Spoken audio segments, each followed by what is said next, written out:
What's up, everyone? How are we doing? And welcome back. Thank you for joining again. As always, if you guys have any comments during this, feel free to share them down below in the comments section. As always, thank you for liking and subscribing and sharing these videos. I appreciate y'all a ton. But let's jump right in it today. Today we're talking about the great debate. Does squatting prepare you to do plyometrics?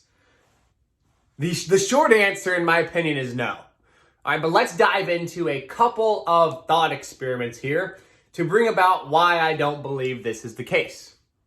Well, firstly, let's just look at it very simply from a transitive relationship.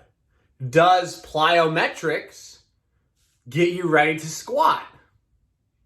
I wouldn't say that either. I don't think plyometrics get you ready for squatting, and I don't think plyometrics or squatting gets you ready for plyometrics. If they were somehow deeply connected and that one helps support the other, you would assume that there's a bi-directional relationship, meaning that the other can then support the other. That is, plyometrics support squatting. So that's kind of the first example, and that's kind of a loose argument, so we'll skip past that one. The second one, the second argument, that is a little thought experiment, is just think about kids on a playground.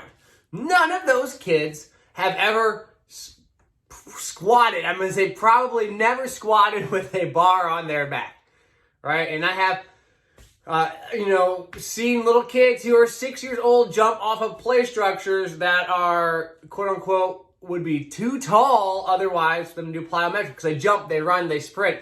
Their whole day on the playground is full of plyometric-like activities. And by no means can they squat 2 times their body weight.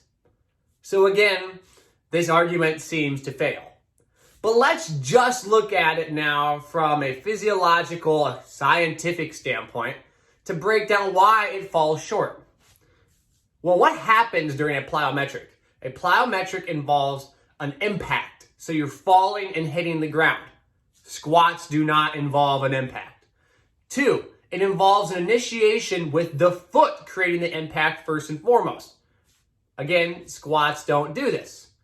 Number 3, it involves a rapid rate of loading on the tendon. Squats actually do the opposite of this. Squats are a very slow rate of loading on the tendon. 4, during a plyometric movement, the muscle tendon unit at times acts stiff, the muscle complex does, while the tendon acts elastically. Again, this does not happen during a squat. A squat is very muscular dominant. Lots of change in fascicle length. I don't even know what number I'm at. I'm at 4 or 5. Who cares what number I'm at? We'll go to another one. There is no actual neurological similarities. And I mean that in a broad sense. In a plyometric, we have a pre-tensioning. We're having a feed forward system. We're about to hit the ground. We got to prepare our body and our limbs to hit the ground. And in doing so, our body organizes itself in a manner to optimize the upcoming impact. Again, in squats, we do not do this. Lastly, they don't even work the same tissues to an extent. Squats, if you were to draw the parallel that somehow squats are what make you, or what are contingent, the strength of your squat is contingent on whether or not you can do a plyometric, then what you're essentially saying is plyometrics are contingent on knee extensor strength. Max strength, that is. And that's probably not the case. There's probably a lot more that goes into it than knee extensor max strength. So then the question is, what gets you ready for plyometrics? Well, what gets you ready to squat? What gets you better at squatting? What gets you better at plyometrics? You do the exercise in a regressed fashion. So for squatting, what gets you stronger to squat more? Well, you slowly build into it. You start with lighter weights and you get stronger. With plyometrics, you start with what we call extensive plyometrics, introducing some level of higher impact ones. And as you progress and build the capacity to handle more extensive plyometrics, you're able then to move on to more intense ones. Ways you can modify plyometrics are through the contact time, the speed at which that amortization phase takes place. That's when you hit the ground and jump back up. You can lengthen or shorten the contact time depending on your goal. You can change the height from which you fall from. That's going to change the eccentric load and the rate of loading on the muscles upon landing. And then you can also modify how much effort you take off with. Are you trying to jump as high as you possibly can after the impact and the amortization phase? Or are you just trying to jump relatively high, but not as high as possible, like 70, 80, 90%. You can also add or decrease the mass in which you're doing the movements with.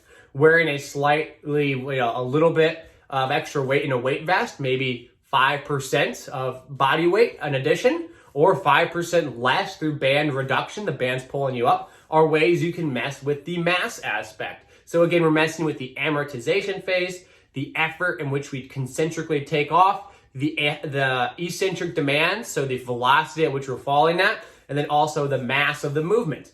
And we can modify those in different ways to prepare our body to do more and more demanding movements in the same way that you would prepare yourself to squat with more weights by getting yourself stronger and stronger in the squatting pattern.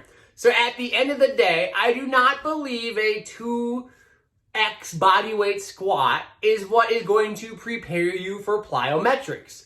I believe practicing a regressed version of intense plyometrics is a way in which you can prepare yourself to do more intense plyometrics. This does not mean, however, that you would not benefit from squatting. Having stronger leg extensors can be beneficial when doing plyometrics. They can be incorporated into the movement as a whole. But the argument is, are plyometrics dependent upon a 2 times body weight squat? And my answer is no. Can squatting, when used as a adjunct or not accessory, but a supplement to help develop your plyometrics, can that be useful? I would say yes, I would. So it's not like squatting is bad, but it's the silly argument that 2 times body weight squat or 1.5 body weight squat or whatever squatting itself is somehow going to prepare your tissues for the plyometric-like activities.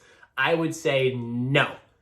So let me know what you think. Do you think squatting is going to help you prepare you for plyometric activities? What parts of my arguments do you like and dislike? Share them down below, comment below. I appreciate y'all listening. I hope you enjoy. As always, thanks for subscribing. Feel free to hit that notification bell so you stay tuned for when I post more of these videos. Thanks for tuning in, and I appreciate y'all.